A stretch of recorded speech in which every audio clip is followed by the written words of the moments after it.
이 영상이 끝날 때쯤 당신의 마음에 작은 울림이 남는다면 구독과 좋아요 한번 남겨주시면 감사하겠습니다. 그 힘으로 다음 이야기가 이어집니다. 경북 영천 새벽 공기엔 먼지보다 더 무거운 긴장감이 내려앉아 있었다. 군단 사령부 위병소로 다가오는 허름한 캐리어 하나. 거기에 기대어 천천히 걷는 노년의 여성이 있었다.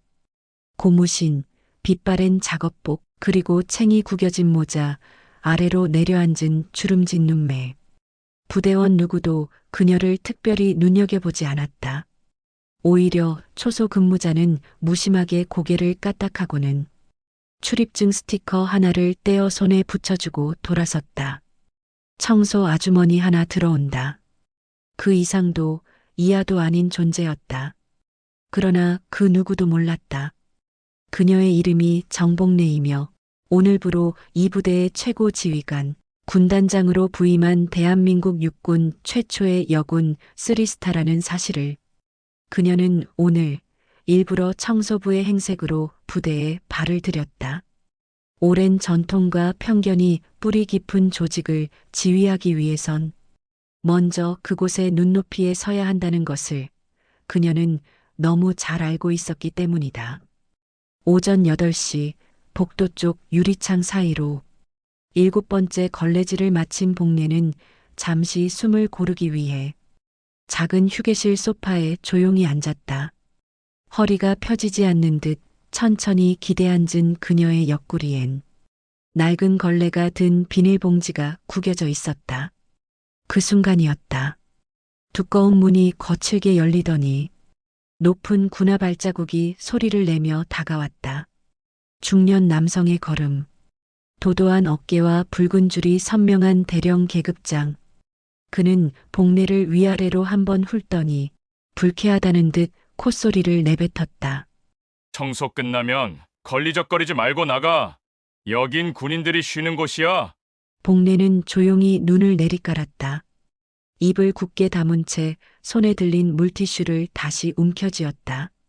내가 몇 번을 말해. 청소부들이 아무 때나 여기 들이대면 분위기 흐려져. 알아들어? 그는 짧은 신음 같은 웃음을 흘리고는 의자에 털썩 앉았다. 이어폰을 귀에 꽂은 채 무슨 드라마 영상 하나를 휴대폰으로 보기 시작했다. 복래는 아무 말 없이 일어섰다. 자신의 캐리어 쪽으로 천천히 걸어가 그 속에서 얇은 회색 수첩 하나를 꺼냈다. 그리고 표지를 조용히 넘겼다. 그 안에는 군인이라면 누구나 알아볼 수 있는 심볼, 국방부 고위직 전용 암호 명부와 인증 코드가 적혀 있었다.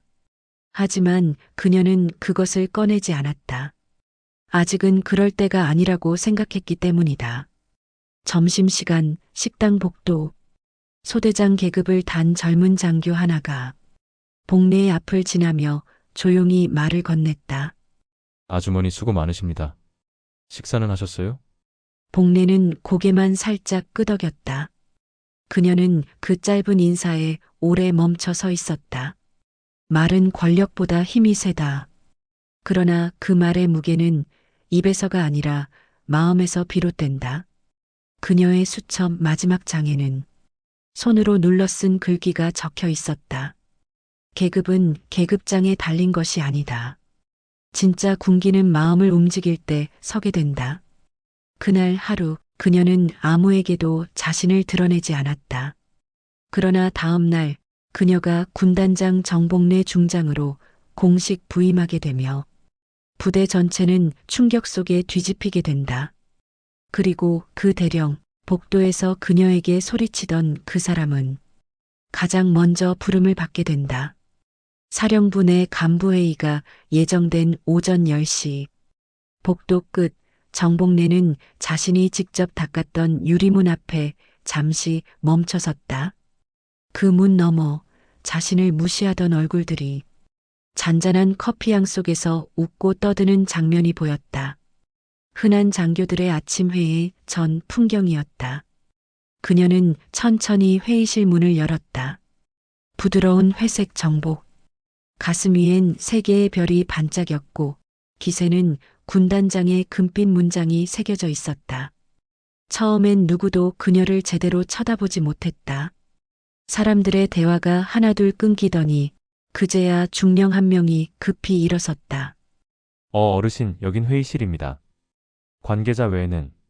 그는 말을 끝맺지 못했다. 정복래가 천천히 고개를 들고 그를 바라보았기 때문이다. 그리고 바로 그때 그녀의 뒤로 걸어 들어오는 수행장교의 목소리가 울렸다. 정복래 중장님, 부임 환영식장이 준비되어 있습니다. 그 순간 회의실 전체가 얼어붙었다. 말을 잃은 대령과 중령들 사이로 그녀는 천천히 무겁게 시선을 옮겼다. 어제 청소를 끝내면 나가라며 소리치던 그 대령도 그 자리 바로 그녀 앞에 앉아 있었다. 고개를 숙인 그의 이마에는 식은 땀이 맺혀 있었다. 복래는 그를 한참 바라보다가 입을 열었다. 군기를 말하는 자들이 정작 군기를 지키지 못할 때 부대는 망가집니다. 그 책임은 누가 져야 할까요? 그 누구도 대답하지 못했다. 정복래는 한 발짝 앞으로 나아가 회의실 맨 앞 의자에 조용히 앉았다. 회의를 계속하죠. 그 말 한마디에 참모들은 다시 자리에 앉았지만 누구도 눈을 제대로 마주치지 못했다. 긴장한 손끝, 떨리는 목소리, 그리고 회의 자료를 넘기며 흘리는 무언의 눈빛 속에 혼란이 가득했다. 오후 사무실 복도. 간부들 사이에서는 이미 한 가지 소문이 빠르게 돌고 있었다. 청소부로 위장한 신임 군단장이 일부러 부대를 점검하기 위해 눈으로 군기를 확인했다는 이야기였다. 그날 정복래는 별다른 처벌을 내리지 않았다. 군기를 바로잡는 방식은 징계가 아니라 변화에서 시작된다는 걸 그녀는 알고 있었다. 그러나 단 한 명, 그녀에게 무례하게 행동했던 대령은 조용히 인사이동 명령을 받았다. 기무부대 통신요원으로 전출. 사령부 중심에서 가장 외곽으로 밀려나는 자리였다. 그 명단이 내부망에 뜨는 순간 대대적인 충격이 퍼졌다. 부하 장교들 사이에서는 그가 좌천된 정확한 이유를 알지 못했다. 하지만 복도에서 속삭이는 몇몇 목소리는 이렇게 말했다. 어제 그 여군안이 군단장님께 무례하게 굴었대. 청소부로 착각하고 막말한 거야. 그게 진짜야? 대령이? 진짜야. 내 눈으로 봤어. 그냥 밀어붙이듯 소리치더라니까. 그날 이후 사령부 내 복도와 휴게실, 심지어 식당 분위기까지 달라졌다. 계급과 상관없이 모두가 조심스러워졌다. 누가 위에 있는지, 누가 진짜 존경받을 자격이 있는지를 서서히 다시 고민하게 된 것이다. 밤늦게 정복래는 다시 캐리어에서 작은 수첩을 꺼냈다. 그녀는 수첩 한 장에 짧게 적었다. 강한 사람은 군기를 세우고 깊은 사람은 마음을 바꾼다. 그리고 천천히 덧붙였다. 내일은 더 깊게 들어가야겠다. 그녀의 싸움은 단순한 위계 질서의 재정비가 아니었다. 그것은 수십 년간 누적된 구조의 문제, 인식의 문제를 정면으로 마주하는 전투였다. 그리고 그녀는 그 전투의 선두에 서기 위해 이제 단 한 걸음씩 진군을 시작하려 한다. 정복래 중장이 첫날을 조용히 마무리하던 그 시각, 사령부 비서실 한쪽 모니터엔 그녀의 과거 전역 전력 정보가 열람되고 있었다. 대한민국 국방부 역사상 처음으로 작전 분야에서 별 3개를 단 여성. 기록으로만 보면 그녀는 군생활 35년 동안 무려 12개의 해외 파병 임무에 직접 참여했다. 그중 4번은 현장 지휘관으로 작전을 이끈 기록이 있었다. 이라크 바그다드, 폭격 직전 인질 구출 작전, 피랍된 외교관을 구하기 위해 군수송기 대신 적진 깊숙이 들어가던 수송 헬기 안에 정복래는 직접 동승해 있었다. 그 작전에서 그녀는 오른쪽 허벅지에 큰 파편상을 입었지만 임무 종료 전까지 현장을 이탈하지 않았다. 그런 그녀가 은퇴를 선언한 건 지금으로부터 정확히 3년 전이었다. 당시 언론은 하나같이 유리천장을 깬 여군의 전설이라 불렀지만 정복래는 한 줄 코멘트만 남겼다. 별은 계급장이 아니라 책임입니다. 사람들은 그녀가 평생의 임무를 마무리하고 조용히 산으로 들어갈 줄 알았다. 그러나 그녀는 뜻밖에도 다시 돌아왔다. 그것도 가장 보수적이고 폐쇄적인 군단 지휘부로. 그 선택엔 이유가 있었다. 정복래는 그동안의 군 경력 속에서 무수한 차별과 은근한 모욕을 받아왔고 누군가는 그 싸움을 끝까지 책임져야 한다고 믿고 있었다. 그녀가 이 부대를 선택한 것도 그곳에서 오래전 부하 하나를 비겁하게 내치고 만 경험 때문이었다. 그날의 기억은 아직도 생생하다.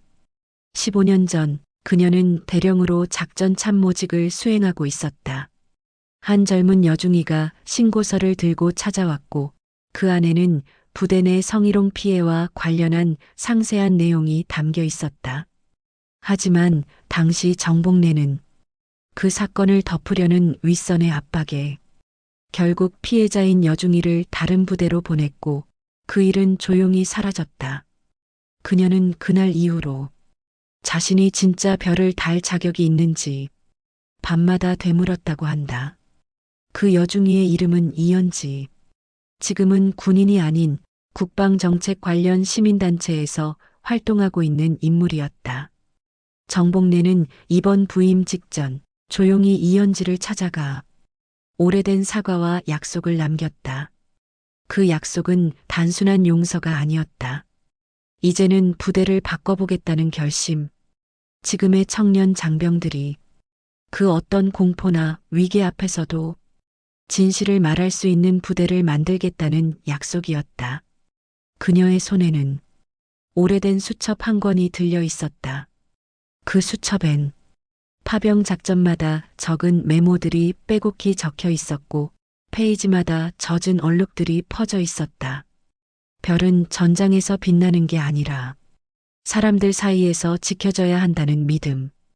그 믿음이 정복래를 다시 군단장 자리로 이끈 것이었다. 그녀는 사무실 한가운데 조용히 앉아 수첩을 덮었다. 이제 그 누구도 내 부대에서 눈치 때문에 침묵하게 두지 않겠다. 내가 할 수 있는 마지막 싸움이라 해도 제대로 해내야 한다. 그 말은 들리지 않았지만 그녀의 얼굴엔 다시 군인의 빛이 떠올랐다. 늙고 굽은 어깨가 아니라 굳센 믿음과 책임으로 만들어진 자세였다. 다음 날 그녀는 각 부서 별 간담회를 시작했다.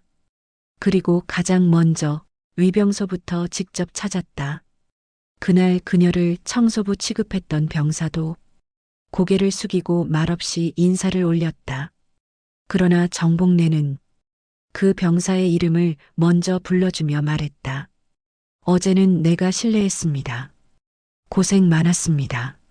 진짜 군기는 이런 순간에서 피어나는 것이었다. 정복래 사령관이 부임한 지 사흘째 되는 날 아침, 부대엔 말 못할 긴장감이 감돌았다. 군단장실의 문은 굳게 닫혀 있었고 간부들은 평소보다 목소리를 죽였다. 말없이 지나가는 그녀의 발걸음엔 확신이 있었고 눈빛은 마치 숨을 꿰뚫는 듯 깊었다. 병사들 사이엔 복래 장군에 대한 풍문이 삽시간에 퍼졌다. 누군가는 특수전 출신이라 했고 누군가는 전쟁터에서 살아 돌아온 유일한 여군이라고까지 했다. 하지만 가장 놀라운 사실은 따로 있었다. 휴게실 사건의 중심에 있던 병장 김태훈. 그는 지금도 아무 죄책감 없이 생활관에서 낮잠을 자고 있었다. 자신이 발로 찼던 늙은 청소부가 군단장이었다는 사실을 여전히 모른 채 중위 조진석은 이미 상황의 전모를 알고 있었다. 휴게실에서 복래를 막아선 장면이 녹화된 CCTV 영상이 비밀리에 확보됐고 군단장은 이를 본 뒤 조용히 묻고 있었다.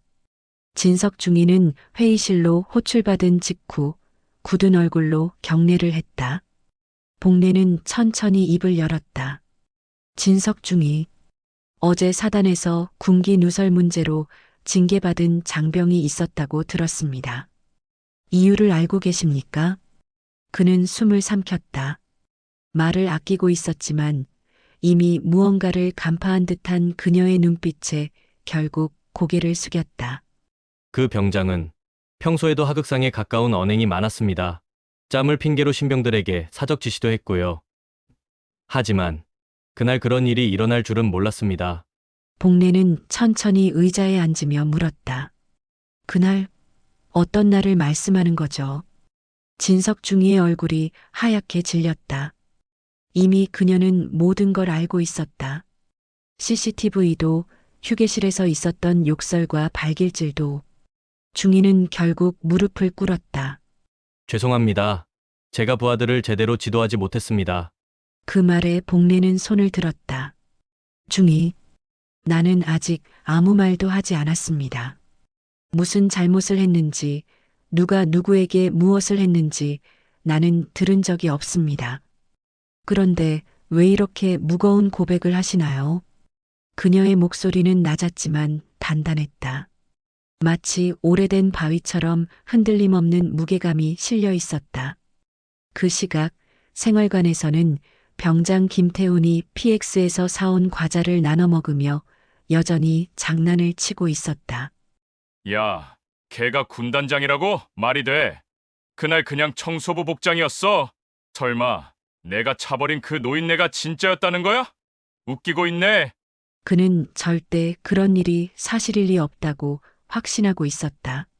하지만 곧 진실은 벼락처럼 그의 머리 위로 떨어질 것이다. 군단장실 문이 다시 열리며 비서 장교가 복례에게 조용히 말했다. 사령관님, 오후 2시 전 간부 특별교육 준비 완료됐습니다. 복례는 조용히 고개를 끄덕였다.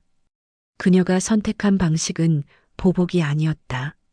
그보다 훨씬 오래가는 부대 전체를 흔드는 방식이었다. 모든 간부와 병사를 한자리에 불러 모아 그날의 CCTV 장면을 공개하려는 계획. 그녀가 발로 차였던 날.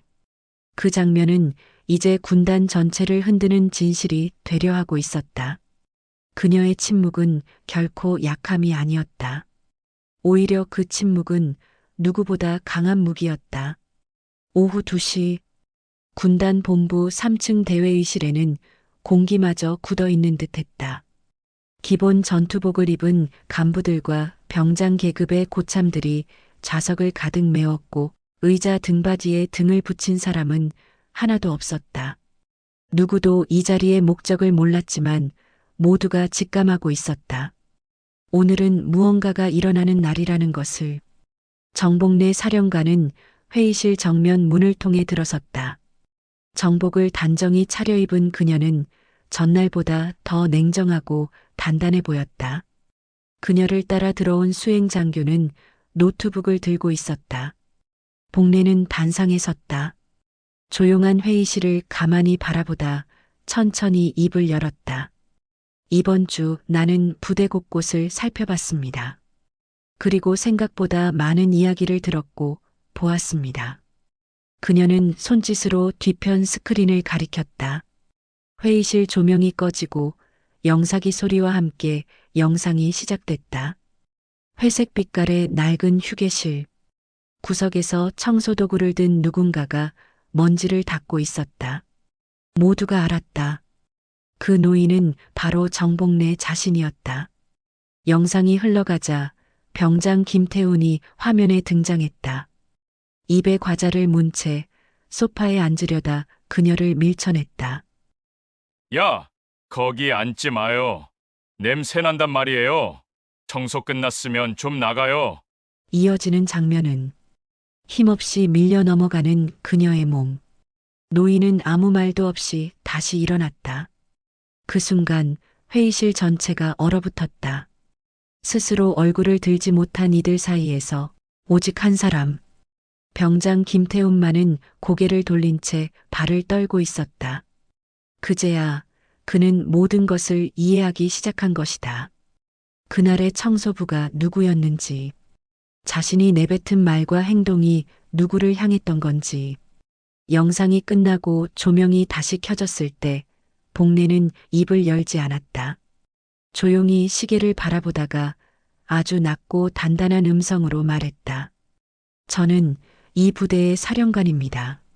하지만 그날 저는 아무 힘도 없던 청소부였습니다. 그리고 그 자리에서 이 부대의 민낯을 받습니다.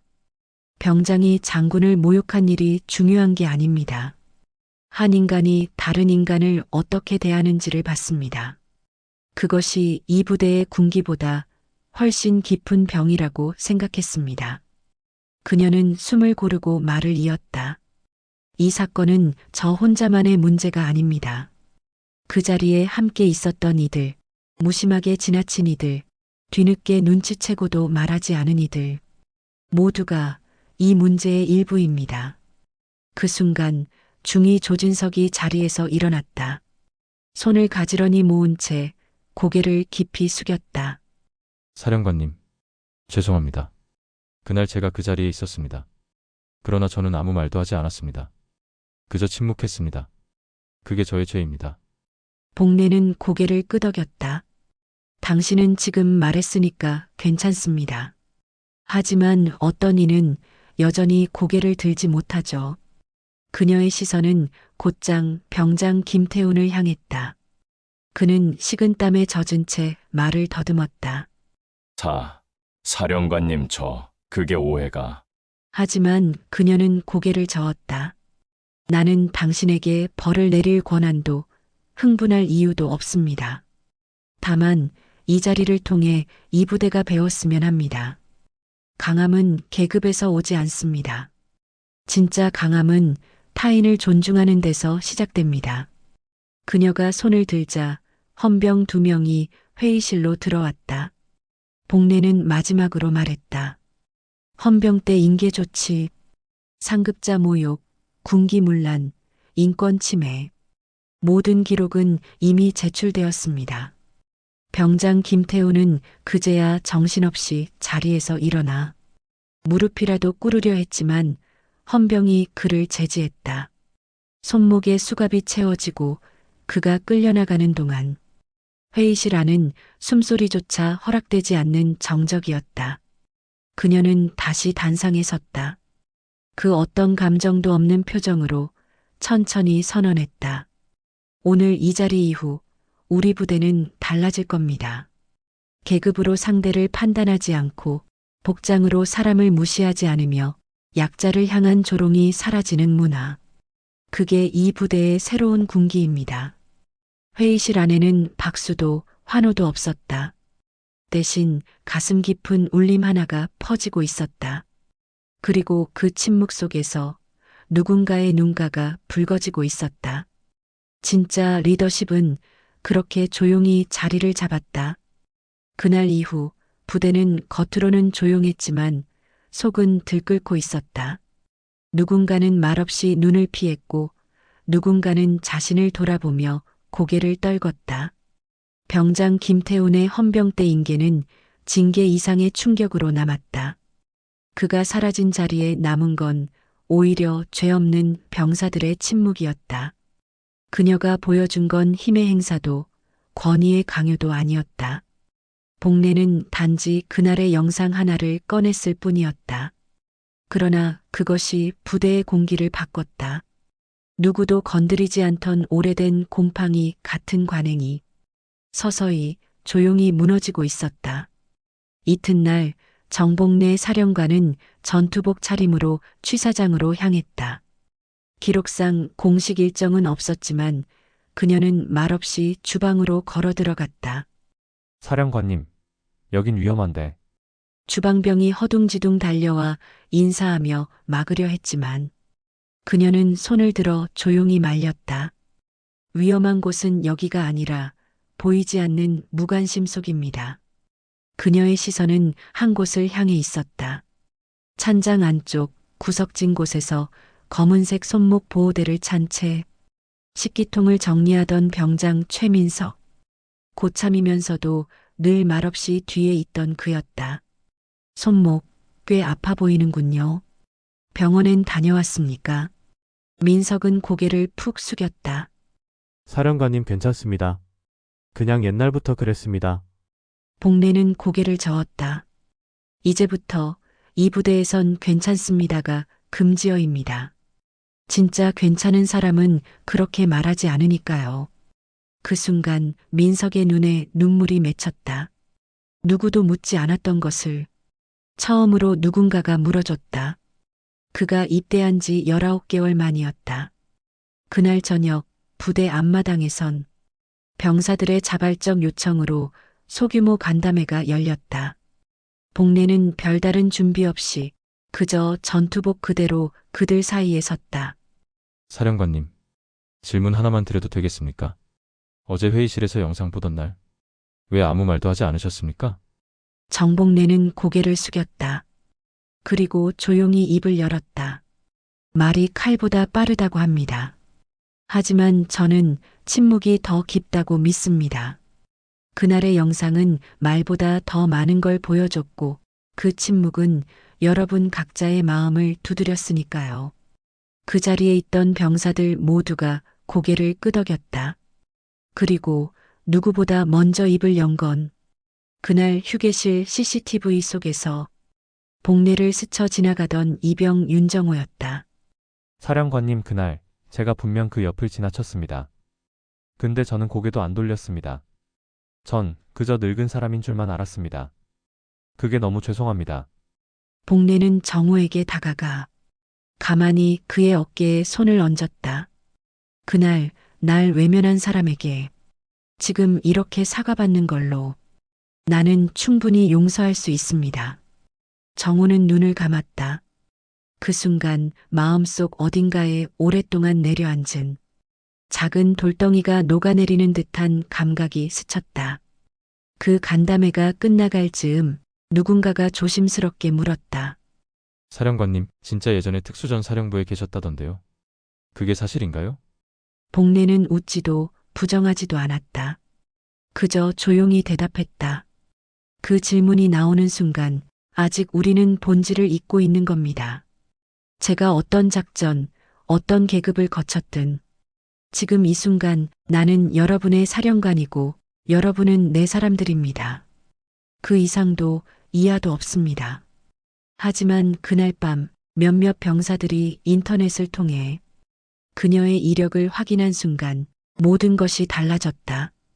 정복래, 대한민국 여군 최초 3스타, 이라크 파병지 작전 총지휘, UN 파견 평화유지군 사령관, 합참본부 작전 참모장, 그리고 전역 후에도 국방 고문으로 활동하며 후배 여군들을 교육해온 인물, 이름조차 잊혔던 어느 시대의 여성이 지금 이 부대 앞에서 고요한 무게감으로 서 있었다. 병사들 사이에선 그녀를 청소부 장군 강철의 엄마라 부르기 시작했다. 누군가는 복도 벽에 손글씨로 이렇게 써붙였다. 말 없는 리더가 가장 깊은 울림을 남긴다. 그리고 그 시각 생활관 구석 어두운 자리에서 병장 김태훈이 조용히 엎드려 울고 있었다. 그는 아직 헌병대 인계를 앞두고 개인 정리를 위해 잠시 부대에 들렀고 우연히 들려온 간담회의 목소리를 듣고 말았다. 그녀가 누구였는지, 그녀가 무엇을 선택했는지를 무릎을 꿇은 채 그는 중얼거렸다. 그날 내가 그 사람을, 하지만 이미 늦었다. 되돌릴 수 있는 시간은 지나갔다. 복례는 용서했지만 그는 평생 자신을 용서하지 못할 것이었다. 정복래 사령관이 떠난다는 소식은 그 어떤 공식 문서보다도 빠르게, 조용히, 그리고 깊게 퍼져나갔다. 그녀는 떠나겠다는 말을 군단 방송으로도 공문으로도 남기지 않았다. 다만 정오 즈음 작은 쪽지 하나를 남겼을 뿐이었다. 이제는 여러분만의 시간이 시작됩니다. 나는 나의 자리를 떠납니다. 군단장실 문 앞에 서 있던 비서 장교는 그 쪽지를 한참 동안 들여다본 끝에 그녀의 마지막 일정, 지휘권 이양식 시간을 조용히 내부에 알렸다. 다음 날 오전 10시, 예정보다 훨씬 많은 병사들과 간부들이 연병장으로 조용히 모여들었다. 누구 하나 떠들지 않았고 누구 하나 강요하지 않았지만 모두가 제 발로 그 자리에 서 있었다. 정복래는 정복 대신 평소의 전투복 차림으로 등장했다. 장식도 훈장도 계급도 과하게 내세우지 않았다. 오직 그녀의 눈빛만이 지금 이 자리에 꼭 필요한 유일한 상징이었다. 지휘봉을 넘기기 전 복래는 연단 위에 올라 천천히 주위를 둘러보았다. 그리고 짧지만 강한 음성으로 입을 열었다. 별은 소리 없이 빛납니다.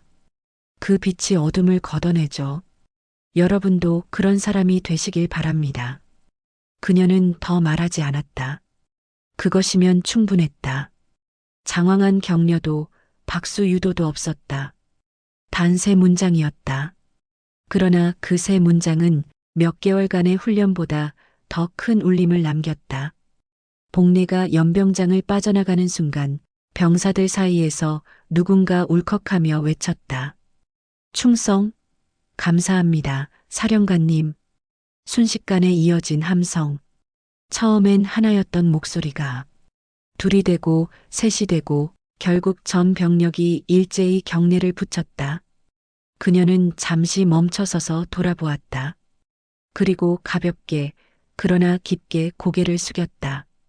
그 순간 누군가의 눈물샘이 무너졌고 누군가는 두 손으로 얼굴을 가렸다.